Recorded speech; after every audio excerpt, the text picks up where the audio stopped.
இறைவனுக்கு நீங்கள் உணவளிப்பதை காட்டிலும் ஒரு உண்மையான அடியாருக்கு உணவளிப்பதுதான் மிகச்சிறந்த சிவபுண்ணியம் என்ற உண்மையை திருமூல நாயனார் நமக்கு சொல்லுகிறார்.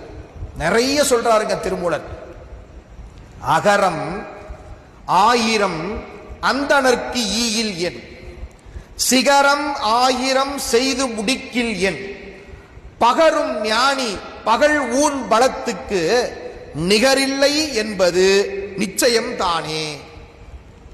நீங்க 1000 கோயில் கட்டுவதை விட, மிகச்சிறந்த அந்தணர்களுக்கு நீங்கள் நிறைய வீடுகளை கட்டித் தருவதை விட, ஒரு சிறந்த அடியாருக்கு ஒரே ஒரு பகல் வேளை உணவு, அந்த ஒரு வேளை உணவு கொடுத்தீர்கள் என்று சொன்னால், அந்த ஒரு வேளை உணவுக்கு நிகராக, அந்த ஒரு வேளை உணவுக்கு நிகரான புண்ணியம் 14 உலகத்திலும் இல்லை.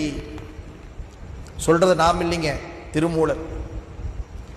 தண்டரு சிந்தை தபோதனர் தாம் மகிழ்ந்து உண்டது 3 புவனமும் உண்டது, கொண்டது 3 புவனமும் கொண்டது என்று என் திசை நந்தி எடுத்துரைத்தானே. திருமூலருங்க.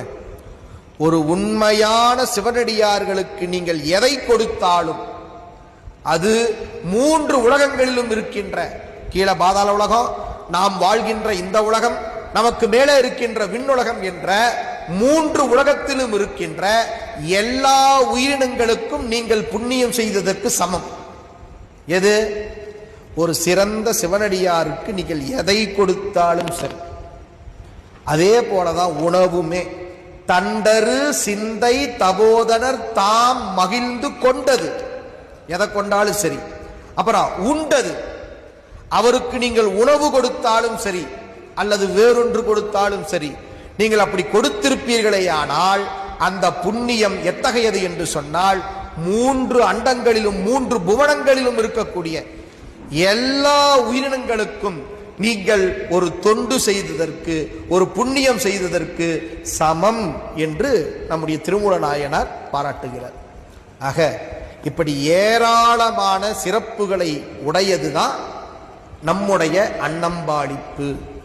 இதைத்தான் நம்முடைய பெரிய புராணம் மிகச் சிறப்பாக நமக்கு எடுத்துரைக்கிறது. பெரிய புராணத்தினுடைய நூலிலே துவங்கி இறுதி வரைக்கும் பார்த்தீங்கன்னா, நூல் முழுக்க இளையோடுகின்ற ஒரு விஷயம் எது என்று கேட்டால், அடியார்களுக்கு அன்னம்பாளிப்பு செய்வதுதான்.